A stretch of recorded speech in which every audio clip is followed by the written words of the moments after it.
Best friend constantly brings up my ex-girlfriend in front of my fiancée, causing tension and making me contemplate cutting her off. My 29 male best friend Jess, 29F, keeps on mentioning my ex, 29F, in front of my fiancée, and I am thinking of cutting her off. I want to know if I am overreacting, or if Jess is in the wrong. For context, Jess and I went to the same high school and the same college. We were friends in high school. However, since we both went to the same out-of-state college, we became best friends since then. We have always been there for each other during the best and worst times. However, things have always been platonic, and she is more like a big sister to me, who made sure I stay on the right track. I have only been in 2 long-term relationships so far. One was with my ex Lisa for 7 years. We met in college and dated all through our college years. Lisa and Jess also became good friends, too. After college, Lisa and I just grew apart and had different goals in life. I became boring after college as I was working on my PhD while doing a full-time job. Lisa broke up with me as she wanted to party on weekends, while I was home studying. I was heartbroken, but I don't think I ever blamed her or had resentment towards her, as I understood my decisions were selfish and should not hold her back from having the best life. Jess always stood by me and comforted me during that time. Jess and Lisa were good friends, and Jess always kept on telling me that Lisa loves me and will be back one day when I am ready. I foolishly held on to that hope and stayed friends with Lisa. That was until I met my fiancée Yang. After I finished my PhD, I got a nice job in a big tech company. Yang joined our team a year after me. We started going out for drinks and dinner, and we started dating seriously pretty soon. We are happy together, and financially in a great place. Needless to say, I stopped talking to Lisa after I started dating Yang. I proposed to Yang a year after we started dating and got engaged last year. Jess has been acting weirdly since we got engaged. One of the first things she said to Yang after we got engaged was how I had planned the same thing for Lisa, proposing on a local hiking trail. It was a bit off-putting that she was bringing up Lisa, whom I broke up with almost 5 years ago, on such a happy occasion. However, Yang asked me to not spoil my mood, as she felt Jess was just commenting on how I had that plan in mind for years. Since then, every time we meet, Jess without fail brings up Lisa and how the things I am doing are all the things I had planned with Lisa. This happened when we bought a house, planned for vacations, etc. Jess always starts with some nostalgic story and then brings up how Lisa and I were so happy together.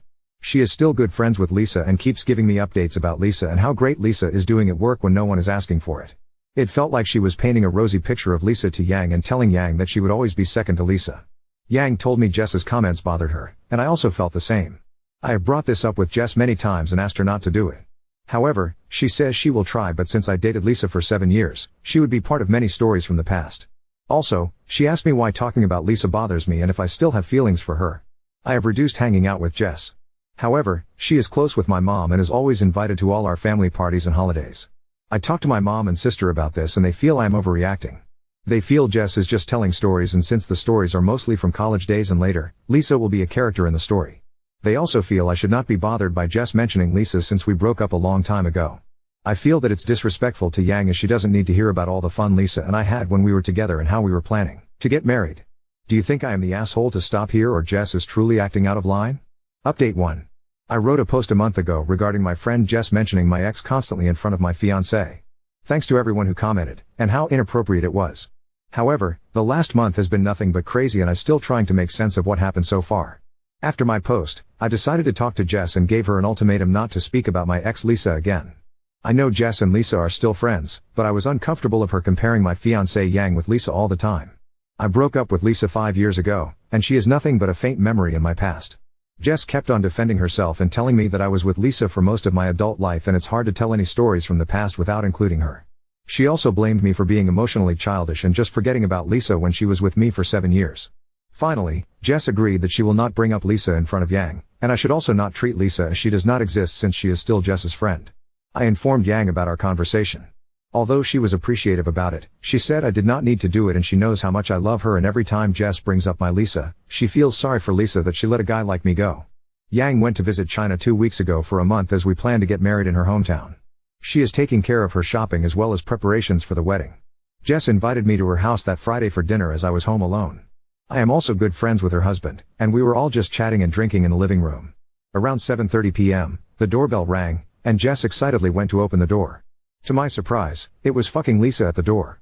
She was all dressed up as if she were ready for a date and came in. I had not seen her in person for almost 3 years and I was shocked to see her. She sat down and started making small talk with me. I was extremely uncomfortable and went into the kitchen to talk to Jess. I was angry at her and asked her what was going on. She kept on telling me that it's been 5 years since the breakup and to get over it and be nice to Lisa. She said Lisa was excited to meet me and she thought we were all adults and could have one fun evening together. We had a fight and I told her that she should not have invited Lisa after our conversation the other day and I do not want to be friends with her anymore. I went into the living room and politely excused myself and told everyone that I had a work emergency and had to leave early. Lisa looked sad, but I genuinely felt uncomfortable to be made to hang out with my ex without my consent. I came home and called Yang. I have never seen her more furious, and she told me she is not comfortable with Jess anymore as she has some agenda that we do not know about. It's different to talk about Lisa, but to invite her without consulting is not okay. I also felt the same and I called Jess the next day and told her that she crossed a line, and I was terribly upset with her. I stopped taking her calls and ghosted her. I also told my mom and sister about the whole incident. Last Sunday, my mom called me for lunch. When I got there, I saw Jess was already there. I told my mom that I do not want to talk to Jess and can't stay. However, she asked me to sit as they all wanted to talk to me. I have a glutton for punishment and decided to hear them out. My mom started with how Jess has been there for me all these years and only has my best interest at heart. She kept on telling me that they are the three people, mom, sister, and Jess, that love me the most. Jess started saying how she felt that I was making a big mistake in not having to hear what Lisa had to say. She told me that Lisa was my first love and Lisa is now ready to settle down and we can pick where we left off. She reminded me how broken I was when Lisa left me and how life is giving me a second chance. My sister also chimed in and said how they all liked Lisa more than Yang and how we both looked so great together. Finally, my mom started saying how our culture was so different than Yang and it is hard for them to relate to her. I asked them in what way, and my mom said that they did not understand what Yang says sometimes and have nothing in common with her. Then my mom asked me to think about how Lisa and I would have such wonderful looking kids, while if I marry Yang, our kids will look so different. I started getting their drift and I probed more. My mom told me how our kids would look Asian with small eyes and not like any others in the family.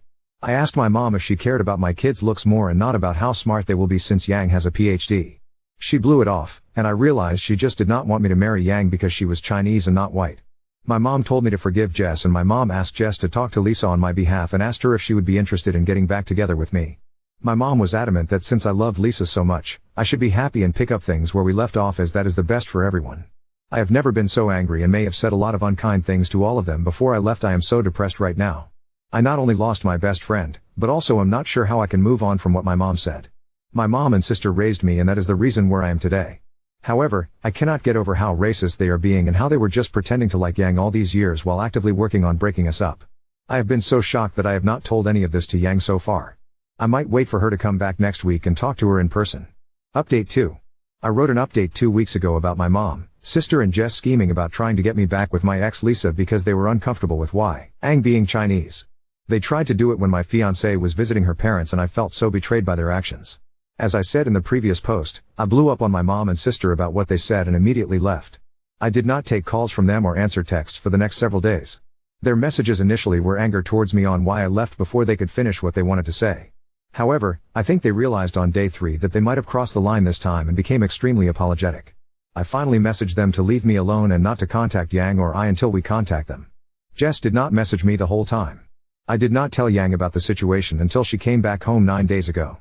I initially did not know how to bring up the subject, but she sensed something was wrong and asked me about it. I was so worried about hurting her, but I told her about what happened.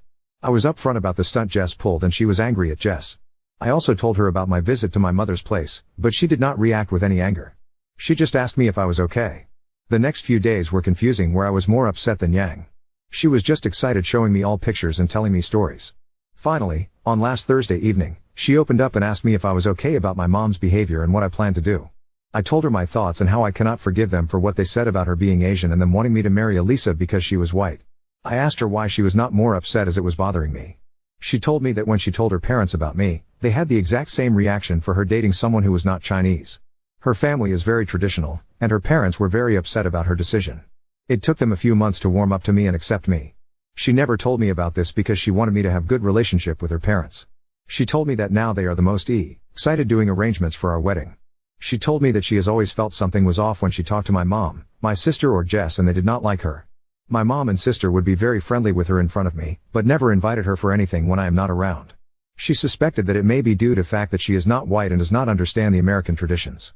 She said she is not upset with them and now that this is in the open, she should talk to them and assure them that she would be as good of a wife as Lisa or any other girl. She said that she does not want to break a family in order to start a new one. Despite my protests, Yang invited my mom and sister for lunch on Sunday. She said that it would be good for us to talk about everything and hear why they are concerned about her marrying me. I was really not happy with this, but Yang spent most of Sunday morning cooking for them. When my mom and sister arrived, there were a lot of waterworks and apologies. My mom apologized to Yang and me for her behavior and told us that she would never bring it up again. My sister also was quiet and had tears in her eyes. There were a lot of blame games. My mom and my sister were blaming Jess for constantly telling them how Yang might not be great for me and how she won't fit into our family.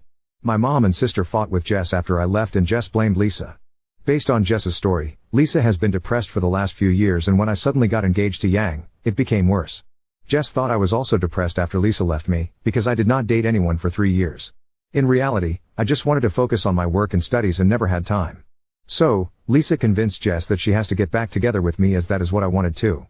Jess said how sorry she felt for Lisa as she was her longtime friend and listened to her plan as she thought it was good for everyone. My mom and sister told us that I should stay away from Jess because she orchestrated the whole situation. They kept on hugging Yang and apologizing to her.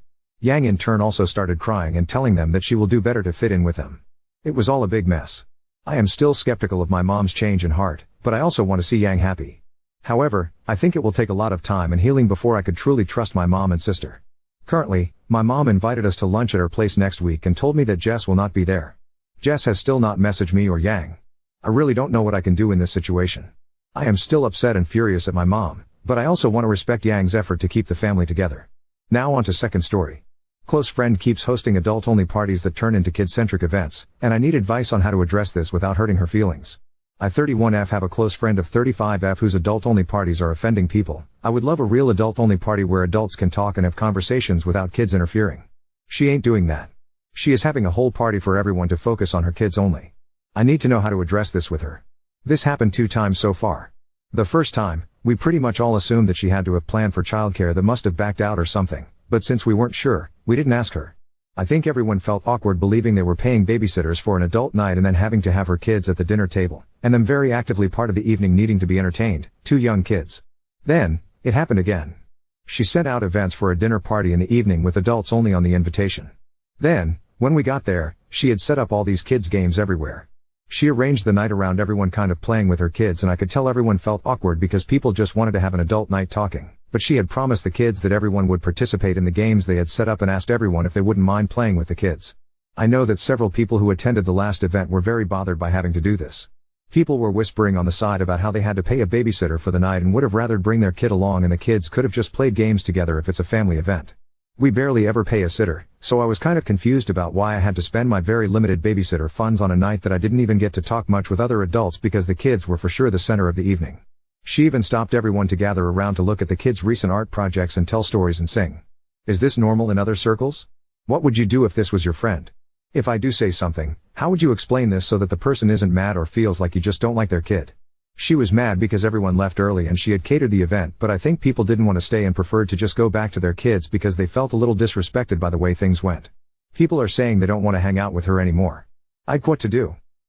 I can't explain like her entire personality, but I don't think she is actively manipulating because she is a very kind and considerate person in all other ways. It's like she truly isn't realizing that people are bothered. I don't know if it is because she thinks we all love her kids so much that we want to spend quality time with them without our own kids distracting us. We do love her kids. But I prefer to also bring my own kids so they can all play together. I thought she also loved my kid and would want them to be there to play as well. If that's not the case, then I guess the friendship would be over. Update 1. I never expected so many people would have been interested in his situation, but I think it helps me feel vindicated that the situation was just as strange as I had perceived it to be. I wanted to wait for the kids to get back into school so we could discuss it in person. And luckily I didn't even have to bring it up because someone else did bring it up to her and she was eager to tell me that people were mad and she didn't know what the problem is with what she did. I was able to get through to her, I'll call her Katie in this post, and also understand her perspective, understand, not agree with, which I'll try to explain here the best I can. I cannot remember every detail of the conversation but can paraphrase all the key parts. She had been upset because one of our friends, Molly, was taking care of her toddler while Katie's kid kept trying to show her something. Katie noticed this and felt bad that her daughter just wants to share things with people she thinks of as her family/aunts. We are just friends, but the kids call each other aunts and each other's kids cousins, so she wanted to build a stronger relationship between her kids and her close friends. She thought that spending time with her kids away from our kids would be the way for us to show her kids better attention. This is especially important to her because she is an only child, her parents are dead, her husband is an only child and his parents are dead. Her children have no biological family. She is worried about what will happen to them if she died, etc. Her mom died when she was a teenager and she feels anxious about her health. She doesn't feel that other people's kids need this same type of bond with her because our kids have biological aunts, uncles, and cousins. She thinks they should be able to go spend time with their biological family and assumed that we were all sending our kids to our family and not paying a babysitter. She has no understanding of what it's actually like and romanticizes it. She was shocked to find that my siblings don't just drop their lives to babysit my kid. People who have siblings still pay babysitters, and did for her parties. She feels that she paid for all the food and wine and that alone should cover the expense of the babysitter even if we did pay one. She knows that paying a sitter plus dinner would still cost more since she catered everything from a very expensive place and we should have just been happy to get free food and drink, and if playing some kids game is the price for that, it's not a bad price. Essentially, she argued at first that if someone pays for everything, they can decide, and if we want a different type of gathering we can foot the bill and throw that gathering. Now, how I handled this. That last note did eventually change to a more understanding perspective as I explained more and more about how even though she is technically right, she cannot maintain strong friendships with this mindset. You cannot provide meals for people with strings attached and deception involved, we didn't know until we got there, and expect us to love it. She can do whatever she likes, but people can also end a friendship if they like, so she is free to do it but not free from the consequences of it. I also was very clear to her that if her goal is to get stronger bonds for her kids, the way to do that is to love and bond with our kids and include them. That part seemed to be totally unexpected to her. I had to explain that people will be so upset by the fact that she isn't including their kids in kid events or isn't accepting that a parent needs to take care of their own kid first before focusing on hers that they won't even want to be part of her family because that isn't what a family is. My sister doesn't expect me to leave my kid behind and be only with my nephews. My sister would never tell me to not bring my daughter to a family event because she loves my daughter and that makes me love her and my nephews even more. I had to explain all this. Lastly, she is rich and did grow you. Rich, and as the only child she admits that she struggles to see things from other perspectives or to consider others' feelings, and she has to make a conscious attempt to really see outside of her own wants and needs. She said she even talks about this in therapy and that's why she goes out of her way to do nice things for us. I put some examples of her acts of kindness in the original post, because that's her way of trying to actively be a generous and caring person. She did cry as expected, especially when she was talking about her kids not having any family and her mom and dad dying, and I'm very glad I did not mention it at the parties like everyone suggested, because I would have never wanted her to do that in front of people. It goes deep and she needs therapy to continue working on it. Overall, she did come around to the realization that she needs to alter her way of thinking about it and do things differently if she wants to achieve what she claims. She continued to reiterate how much her kids love me, and how much she does love my kid too. She said she wants to do things the right way, she just is frustrated because what makes sense to her doesn't make sense to other people, but she accepts that it's her who will need to fix her way of thinking. A lot of crying and some arguing, but overall, it does appear that we are still friends. We hugged, and she said she is going to do something nice for everyone and their kids. If anyone still has questions about specific things said, I can try to answer in comments. Appreciate everyone's help. I felt much better going into it knowing that I was not wrong for standing my ground on this. It went as well as I could hope. Tough at first but cooled down and became more emotional than an argument. I think she needs to continue therapy about her parents because she is holding on to a lot about her mom dying and her dad just used money to take the place of raising her after she died. Then he died too. There are some things that money can't buy, in this case social awareness.